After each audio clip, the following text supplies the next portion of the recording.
Chapter 11. Mind Eraser, No Chaser. Well, ho, Trace. Welcome to Martha. I'm Niles Emmert. We were told you were coming. The silver-haired agricultural lab attendant stood with his hand extended. Trace paused just long enough to give it a perfunctory squeeze, his eyes already scanning the area, taking in everything at once, as they walked across the landing bay. The ship he commandeered was a generic mid-sized star skiff, big enough for a crew of 8, small enough to escape scrutiny, retrofitted with ion engines and a Class 1 hyperdrive for long-range travel. He traveled alone. I want to see the research level. Of course, Emmert nodded. The incubation chamber is on B7. That's where your sister took care of the orchid. The lift was waiting. 10 minutes later, Emmert guided him between the rows of plants and vegetation, heading for the chamber's airlock. The panel hung open, and Trace looked in at the broken electronics equipment inside, squatting down to place both hands directly on the dirty, scratched surface of the chamber floor. As far as we can tell, Emmert said, Hestezo was... Trace cut him off with a gesture, not bothering to glance up. A flurry of activity surged through him. He heard Zoe's voice, and saw the face of her attacker. It was a whippet, he realized, the biggest one he'd ever seen, yanking her and the orchid out of the chamber. Trace felt his sister's surprise blurring into pain as the blunt end of the whippet's spear slammed her in the head. He felt the blinding impact as she jerked back, slumping unconscious to the floor, the flower tumbling from her grasp. The whippet bent down, hoisting her over his shoulder and grabbing the orchid at the same time before he turned and lumbered away. He came for the flower, Trace said. Emmert nodded. The Murakami orchid is renowned for its force abilities. It possesses power, but it requires a keeper, someone with an equally high midichlorian count, to keep it fully alive. Was there anyone else in this part of the facility at the time? Just Wal Bennis, the lab director. Is he still unconscious? Emmert replied. In the back tank. Our physicians estimate he'll awake in a day or so. We can't wait that long, Trace said. What about surveillance in the loading and landing facility? Our sensors recorded the arrival and departure of an unlicensed ship early this morning. Emmert glanced away, abashed. It must have come in under some kind of cloaking device and managed to evade our detection. But we went back to the morning's footage and found this. He reached into the pocket of his lab smock and pulled out a datapad, thumbing it awake. Trace looked at the screen. It showed a shot of the main hangar below, centering on an oblong vessel that looked as if it had been grafted together from scrap. Despite its ungainly shape, or perhaps because of it, the ship had a canting, rough-hewn meanness, a crude bulk that defied anyone to get too close for fear of whatever might have been waiting inside. There was a series of partially worn numbers and letters on the side of the hull. Can you enhance this image? Trace said. Emmert pressed another button, magnifying the picture until Trace could read the name on the side. Miroka. We haven't been able to fully identify the call letters yet. That's because they've been scraped off, just enough to make them illegible. It's an old smuggler trick. Trace found a little. You said it got through using some kind of cloaking device. Emmert nodded. Yes, but what's that? Trace pointed at the screen, at a series of pale, bluish-green discolorations along the Miroka's port side. The marks had an oddly phosphorescent glossiness, almost as if that portion of the ship's outer plating had been streaked with a layer of iridescent oil. Carbon scoring? No, the Jedi Knight shook his head. That's Thulian vapor residue. It's a galactic anomaly, a mixture of post-industrial airborne pollution and crystal fog. You only find it in about 3 places outside the mid-rim. Emmert gave him a blank look. Have my ship ready, Trace said. I'm leaving in 5 minutes. Within the hour, he'd confirmed his suspicions. The nearest Thulian cloud formations in existence cast a permanent shadow over Quen, a dreary post-industrial outpost along the outermost borders of Hutt space. By day's end, Trace had landed there. The Quen space station was a polluted sprawl of docking bays, warehouses, and repair facilities, cantinas, and unlicensed gambling parlors. Without drawing undue attention, Trace walked through a dozen different establishments, talking to the pilots, fugitives, mechanics, and fringe dwellers that made up the station's population. He bought rounds of drinks, fighting his own impatience, and listened to long, seemingly pointless monologues from barflies who hadn't enjoyed such an attentive audience in years. In the end, it was a one-armed Bothan smuggler named Gree who told him what he needed to know. The former whereabouts of the Miracaw's owner, a whipped bounty hunter who went by the name Tolk. Haven't seen him around in a while, Gree said, after Trace had bought him a series of drinks, including a local favorite called a mind eraser, and crossed his one remaining palm with a stack of credits. Word is that he picked up a pretty sweet gig.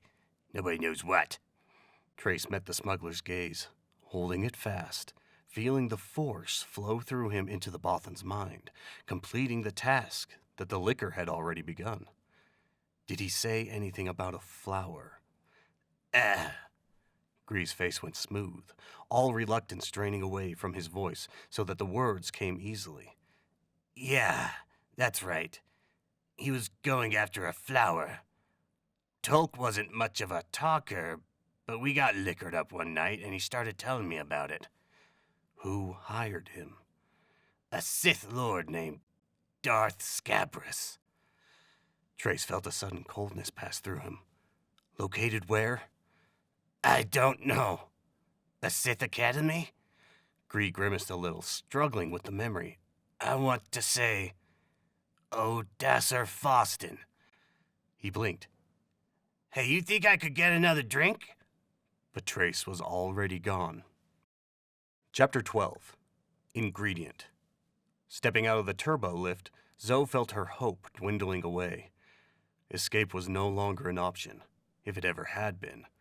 The Whippet had led her through the ruins of the academy, passing a few Sith students and masters who had stared openly at them, their faces darkened with anger and determination.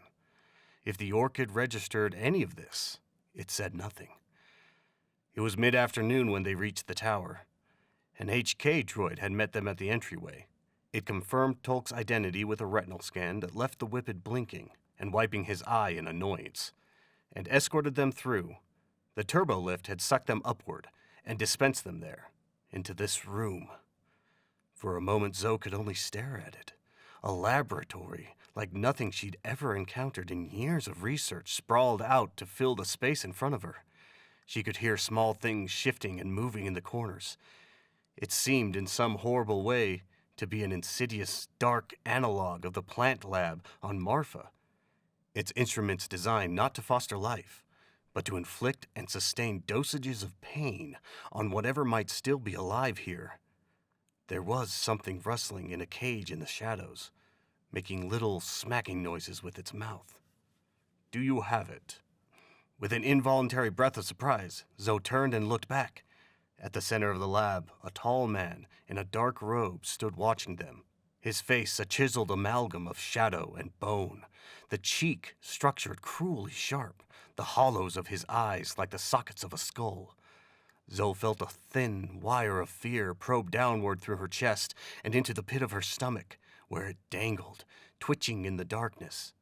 She thought of the name that Tolk had mentioned on their way here. Darth Scabrous. The Sith Lord was staring at her, his expression inscrutable, although the raw intensity in his stare was unmistakable. It was as if he was looking at something that he wanted simultaneously to possess and to destroy. Without a word, the Whippet took the orchid from Zoe's hand. He walked over to where the Sith Lord stood and held the flower out to him. This is it. Darth Scabrous took the flower, giving it only the most cursory of glances before returning his attention to Zoe. There was a glimmer in his eyes that hadn't been there before. Tolk stood waiting. My money, he said. If the Sith Lord heard him, he showed no sign. He was still staring at Zoe. Her name's Hester Trace, the Whippet said. She's the Orchid's keeper.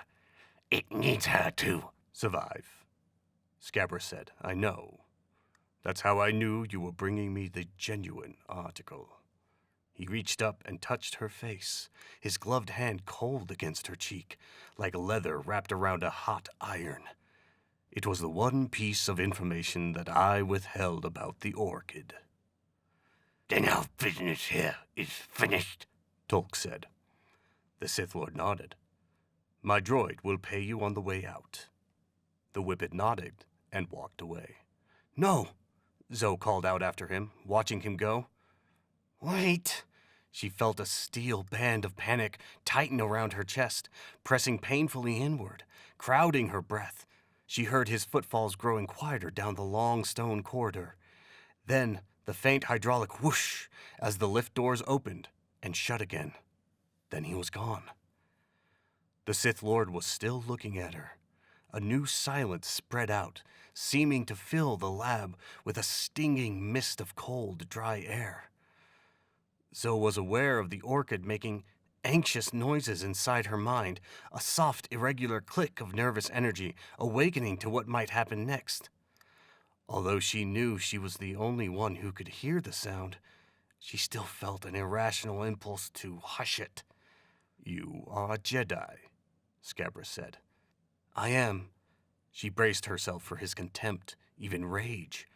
But the Sith Lord simply nodded, as if he'd expected nothing less than her appearance here.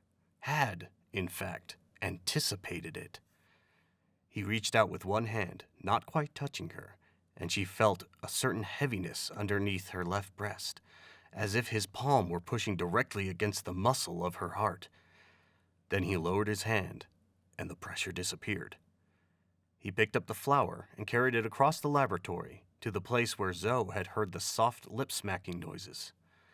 What she saw inside made her stomach do a slow, nauseating barrel roll.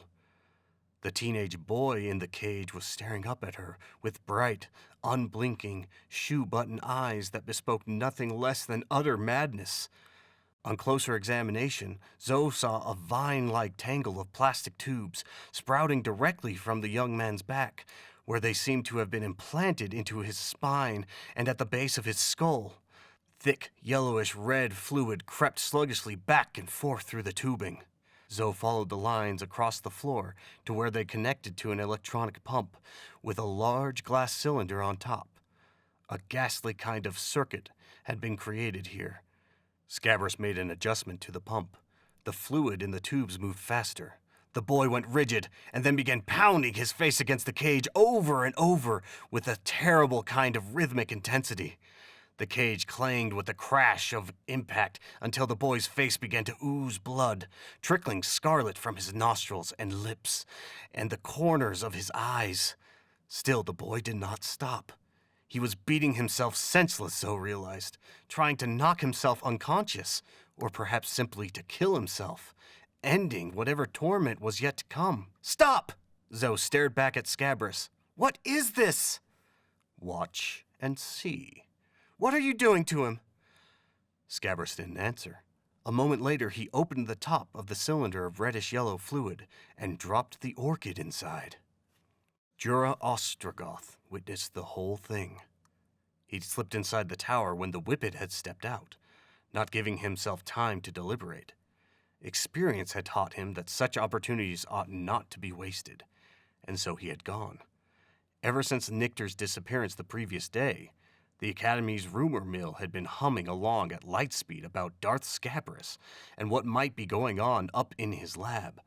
Earlier this morning, Jura had overheard Purgus Frode, a technician at the Academy's hangar, telling one of the other masters that Scabrous had had visitors, 2 bounty hunters, who hadn't returned to their ship last night. And now Kindra had told Jura that she'd seen 2 more off-worlders, a Whippet and a girl, heading into the tower. They were carrying something with them, Kindra said. Nobody knew what. It was only a matter of time until someone came out. After lightsaber training, Jura had gone off by himself and crouched down underneath the snow-encrusted stones of half-collapsed ruin facing the tower's main entrance. The cold hadn't bothered him in the least. It had given him time to think, to clear his head. He had already decided that he wasn't going to spend his life worrying about being exposed by Scopeak. If he was going to escape from underneath Skopeek's thumb, he needed to change the game. Of course, he couldn't counterattack now. Having just cornered him, Skopeek would be expecting retribution. But once Jura found out what was happening inside the tower, he decided he would arrange a private meeting with the Zabrak. He would tell Skopeek everything, confide in him, gain his trust, and when Skopeek was off guard, gloating, Jura would... what? Kill him? Maybe. Or perhaps just humiliate him, the way that Skopeek had humiliated Jura. In any case, things were about to be very different. How different